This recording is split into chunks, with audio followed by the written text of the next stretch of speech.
Web. I'm GW Pomichter, and we are hanging with artists, game designers, writers, creators, filmmakers, everybody we can hang with at the 34th Annual Necronomicon in Tampa, Florida. Before we jump right in here, once again, we are going to give a quick shout out to Something Unique Magazine. They've been helping us share these videos and share all of these fantastic creators that we're meeting. We're here at Necronomicon 2015, Necronomicon. That's about the 18th time I mispronounced it, in a row.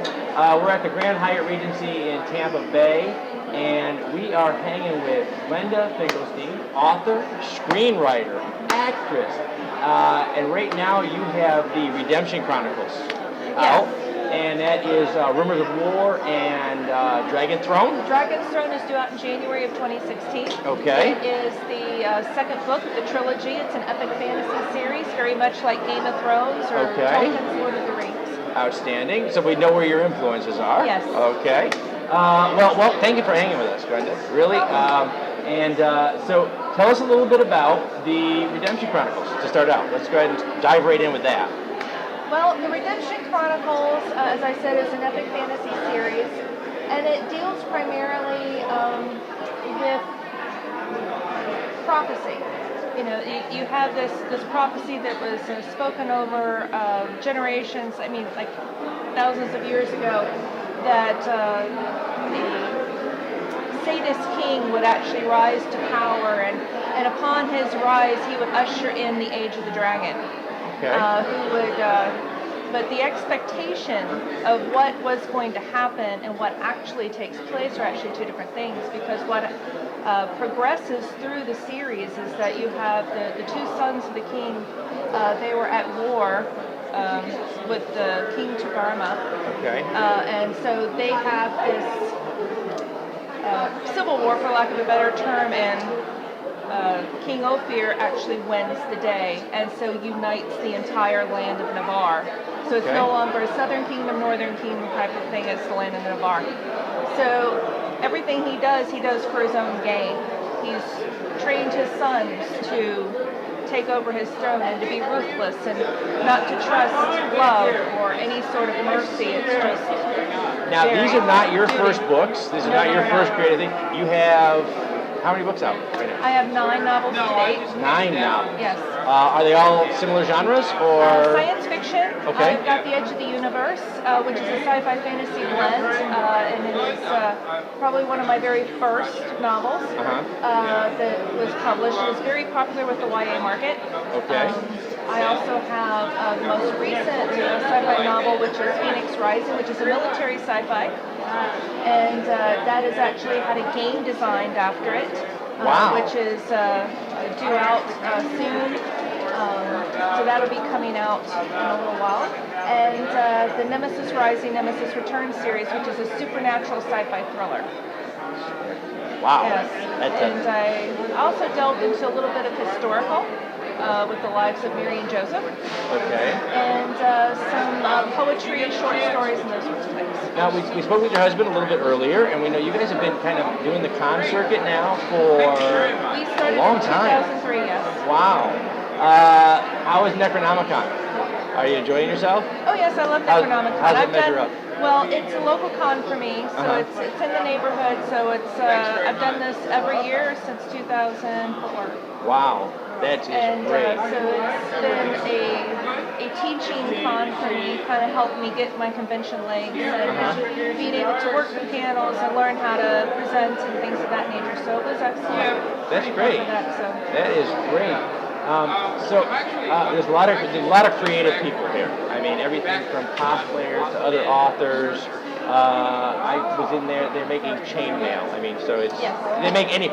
We create anything at these cons. What is your favorite part about coming to cons? My favorite part is getting to make new friends, expand my fan base, and get to meet interesting people. Are there any of the creators that are here or that you've run into at cons previously that have really kind of inspired you to just kind of keep going and move forward? There have been many. Have there? Harlan Ellison being one of them, who actually encouraged me early on in 2004 to keep writing. Okay. And Mercedes Lackey, who's real big in the fantasy world. She was very encouraging to me as well. As well as there are many authors that I started off with in the same year. We were all newbies that very first year in 2003, and to see all of them grow, as well as myself, it was just been really cool because there have been times we've really leaned on each other. Yeah. Because it's a business that has ups and downs. It's not always this, sometimes it's a lot of this. So having that moral support and being able to be encouraged by your peers. Now, coming to cons for so long now, I've been asking all of our creators this, especially the ones that have been on the con circuit for a while. What is the coolest or weirdest thing that you've come across at a con? Just sort of on a personal level. An object? A person, an object, a costume, a book, anything they get. You name it. You know, for a lot of folks out there, and I've been a con fan for years. I was telling Tony,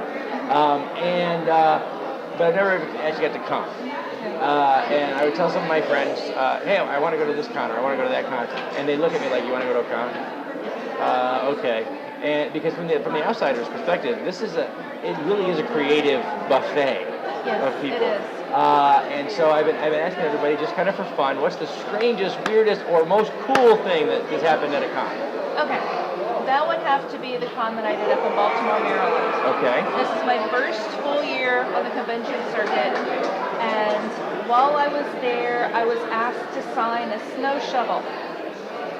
A snow shovel. A snow shovel to be shipped off to Iraq. The previous year, that convention got snowed in, and one of the con staff was called into the service, and he was shipped off to Iraq the following year. And so what they did, they took a snow shovel and had all the guests sign it. So my signature is by Tim Russ, Andrew Robinson, Billy Mooney. So that's both bizarre and really cool. It is really cool. It is really cool. What is interesting is that we also had to see several years later. We were booking a convention, and there was this website that has conventions listed by alphabetical order, and there was one I was going to be a guest of honor at, and it wasn't mentioned. So my husband contacted them and said, we want to add this to your listing of conventions. And they go, Finkelstein, I know that name. Does your wife remember signing a snow shovel? Wow. He was also the guy who asked me to sign the snow shovel was the same creator of this convention website. That is fantastic. So it was kind of unique and interesting. That's amazing. And what I love about that is it's bizarre, it's weird. Yes. You caught me off guard immediately. You send a snow shovel. And then send it to Iraq. Yes. Which doesn't have a lot of need for snow shovels. No, it doesn't. But it is both cool at the same time. That's the kind of family and environment that we're in when we come to these things. So that's amazing. And thank you very much, Glenda, for hanging. Let me take a good shot here. I want to make sure that everybody knows what we have here. This is book 1 of the Redemption Chronicles, Rumors of War. Book 2 in January 2016 will be Dragon's Throne. And this is part of a trilogy, so book 3 will be on its way. And I would like to point out, for anybody who lives in the Tampa Bay area, this cover art is done by my son, Josh Finkelstein, who is a tattoo artist at Bay City Tattoos there in Ybor City. So if you're interested in tattoo art, he is an excellent artist. Oh, that's fantastic. We're plugging our sons tonight. That's great. And your son's name again? Josh Finkelstein. Josh Finkelstein in the Tampa Bay area? In Ybor City, Bay City Tattoos. Okay, terrific. This is a great cover, guys. So go ahead and check that out. Again, the Redemption Chronicles. Where can we find the Redemption Chronicles? Amazon. Amazon. Okay, check this out on Amazon. And where can we find you, Glenda, in the world? We're an internet show. The World Wide Web is a big place. Where can we find you? I have my own website at finaldestinypress.com, and all of my books are available on Amazon. All right, fantastic. Glenda, thank you for hanging with us. There it is. We've been hanging with Glenda Finkelstein, author of the Redemption Chronicles, also a screenwriter, an actress, and now the inspiration for a game design. Yes. So you're just doing it all. I'm working on it. That is fantastic. I'm GW Pomichter. We'll be back in just a bit, so log on, tune in, and see who we're hanging with next at Necronomicon.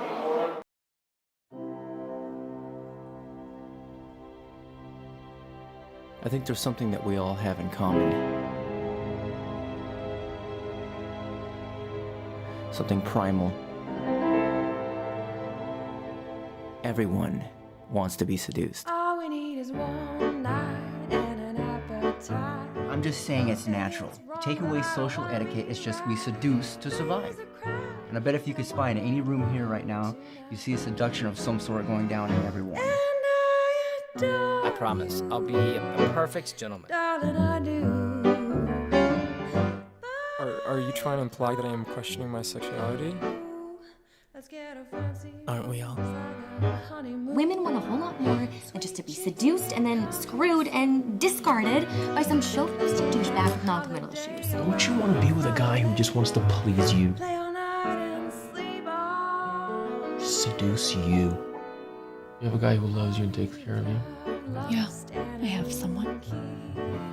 I didn't pay you for a conversation. You know we gotta be the most passionate couple ever. I know. And I adore you, darling, I do. But I implore you. Do you love me? Let's get a fancy room. Of course. Oh, Miles, you remember our prom, don't you? Yes. This is a very special night for you, isn't it? Tonight is the night that I'm going to lose it to you. Sleep all day. 'Cause life's too short. I have something for you, you big dog. Wow. Ruff. Yes, all men are dogs.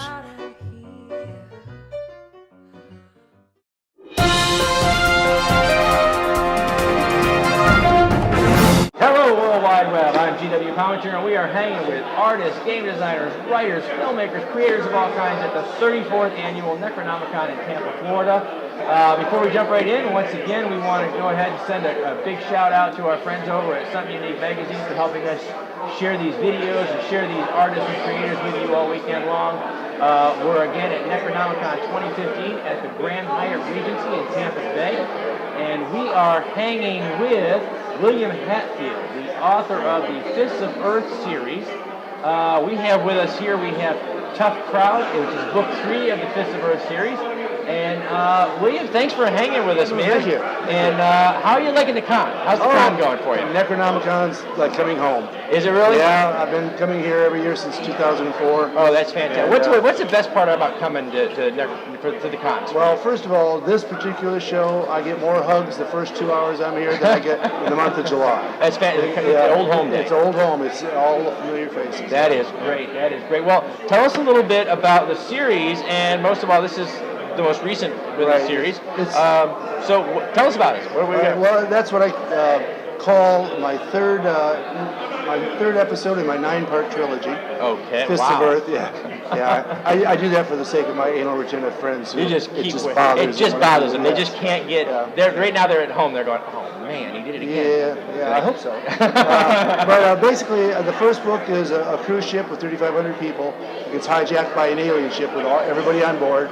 The whole thing that they got to take something back to port, or they're going to lose their ship to docking fees and all that because they've had a really unsuccessful voyage. Okay. And on board is a martial arts movie star, Jim Morris, and a Wall Street corporate lawyer, Kimberly Martin.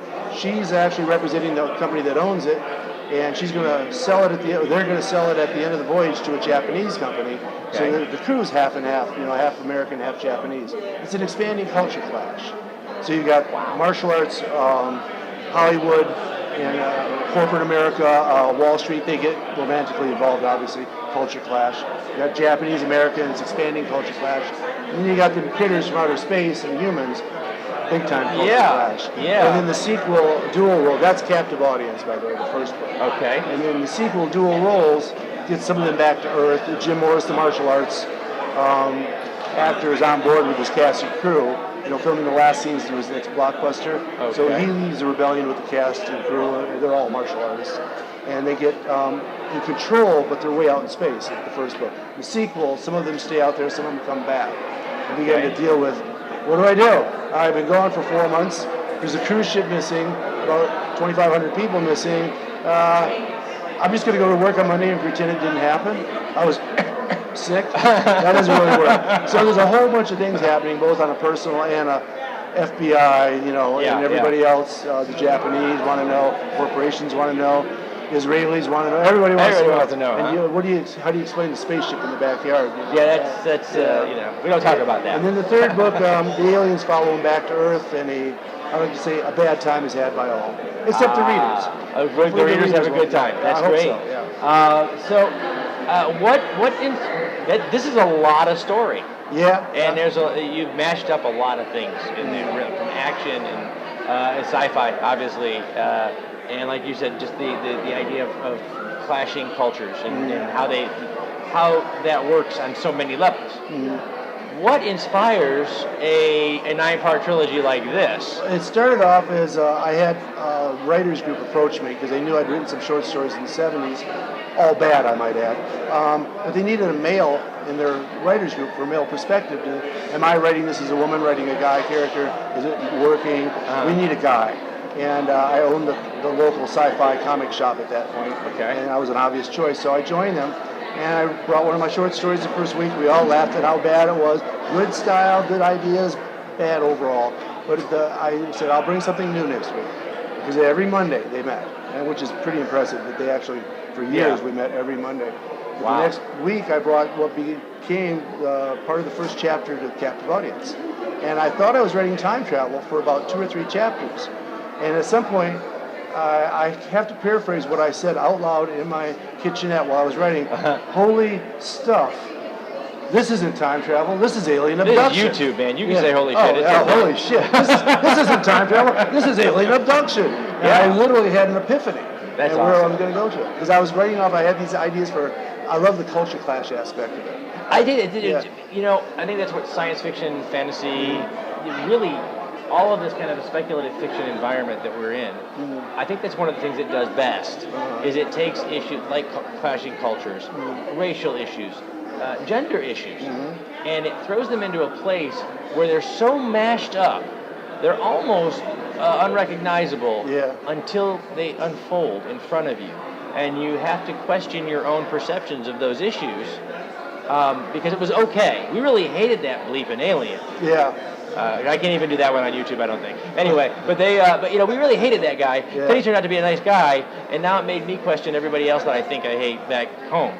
It does it so well, and when it's well written, it is, it happens imperceptibly in front of us. And so you took it on like multiple levels and said, hey, we've got differing ethnic cultures, we've got differing almost industrial cultures, because you've got your filmmakers and your action people here, and then you've got, of course, alien versus human, which is about as diverse as you can grab. And it's not just one alien race. The actual ship had 5 races on it. Wow, you've got fantastic. The overlord race, and then you've got the subservient, you've got the computer geek. They'd probably be at the show if they could. I'm thinking about writing a short story where the one race shows up at a MegaCon or Necronomicon, which would be great.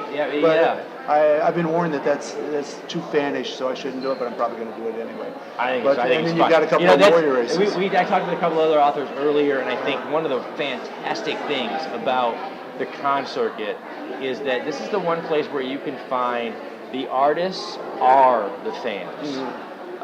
There are as many of us, upstairs playing games right now, or in there shopping, as there are at their tables. Well, I've been on 4 panels this weekend already.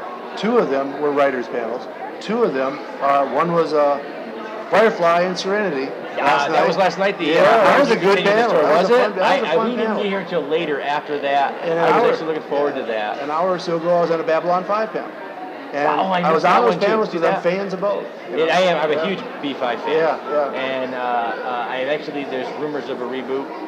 I think I'm the afraid. rumors. I don't I'm think it's afraid. gonna happen. I'm afraid because I'd love to have it. I would. It'd be Yeah. fantastic. I always get nervous. Reboots have been a mixed bag, and a B5 reboot. The problem is that I have followed and loved so many, not just of the characters that Joe Straczynski created, but the actors and actresses that played those characters. And all the become social iconic. things, and all the different races, and all the political developments. I mean, it would have to be Joe. Would have to do it. Yeah. Yeah, and he would have to really take into consideration all those tentacles of storyline and all that background and make it work. And I don't know that it could be done in a good manner. Yeah. I would be afraid to try. They were groundbreaking for their day. We were talking last night about, well, how could you carry on Serenity and Firefly?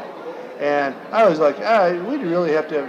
There's one way to do it. You'd have to have really good writers. Yes. Yes, and the ones that pay attention, who understand the series, who don't have their own idea to do a take on it. Yes. You don't have to have the Penguin who loves raw fish, like from the early Batman movies. Yeah. Well, because I want to put my stamp on it. No, you gotta do it. Well, this is a community, and I think I watched a lot of interviews and things, especially now that Star Wars is moving forward again. Yeah. And you know, there's a sense of communal ownership in this community. Yeah. And I mean, you 3 books.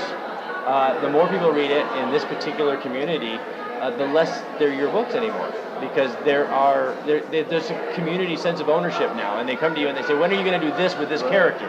I've had people thanking me in this one because I have a character I introduced him briefly in the first book, but I knew where I was going with him. In the second book, he was fairly regular. This book, he's actually one of the major characters, but he's basically a contract psychopath killer.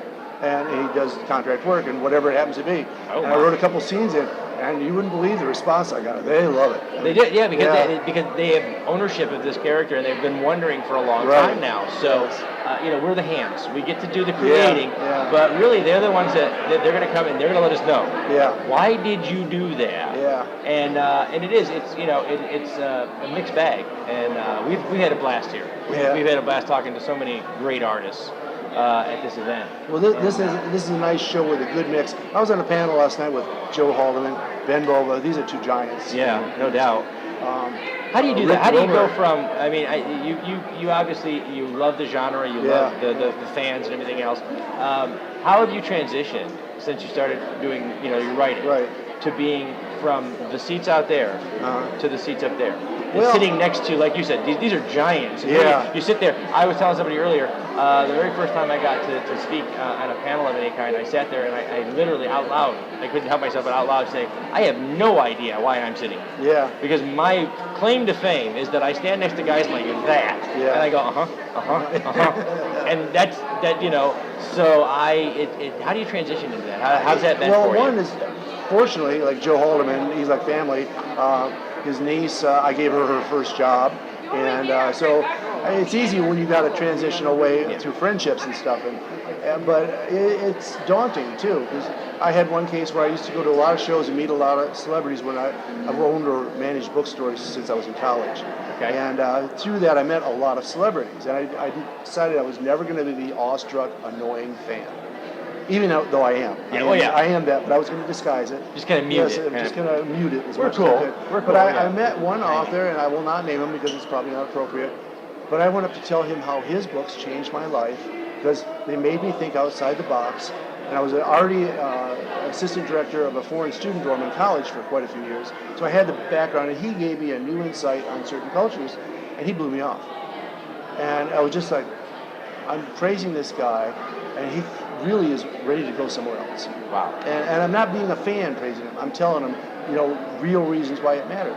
And I decided I'm never going to be that guy, ever. Well, that is, and like I said, what I'm awestruck about isn't on this side of the tables. It really isn't. I love talking to other creators and writers. I talked to an independent filmmaker earlier who's doing sci-fi films. I love talking to folks on this side of the table, but what I'm awestruck by really is the other side of the table. The fans, the readers, the viewers, they are, and this is theirs. This is home for them as much as it is for any artist. And and that's what I'm awestruck about when I walk around. Well, I'm a little fish in the pond. Yeah, I look forward to that day when people are talking about my books like they talked about Babylon 5 this morning. The episodes, you know. I mean, when somebody starts talking about one of my characters that I didn't initiate the conversation, then I'll know I'm home. That's really cool. home. Yeah. I'm not there yet. No. I think I'm doing some of the gardening work out in the front yard. Yeah, I'm not inside the house yet. I've been told to get off the lawn. Yeah. We're kind of new. I'm like, get off the lawn. Okay, whatever. I mean, that's the goal, isn't it? Yeah. The goal is to inspire people. To matter. Yeah, to matter in some way, to leave a mark. Yeah. I said a long time ago, you know, I started writing when I was a kid. I started publishing only a year and a half ago. And I haven't published anything. I mean, I published a lot that I'm proud of. It's good work, but it's not my opus per se. And but that's the goal, is to get there where I write something where I kind of lay back and go, you know, if that's all my great grandchildren knew about me, that'd work. Yeah. That would work. That'd be okay. Well, I think it'd be cool, and of course I won't see it, and I'll just have to hope it happens. But when I go on trips, I'll find a bookstore, a used bookstore, and I'll go, oh wow, a Mac Reynolds book I've never heard of or read. This is so cool because I love the way Mac Reynolds wrote. Philip E. High, oh my God, these are writers from the 50s. You know, they wrote good stuff. They're very time specific. Some of them are still very valid now, but some of them are a little dated. And you got the big thing of computer cards, you know, in the story or something like that.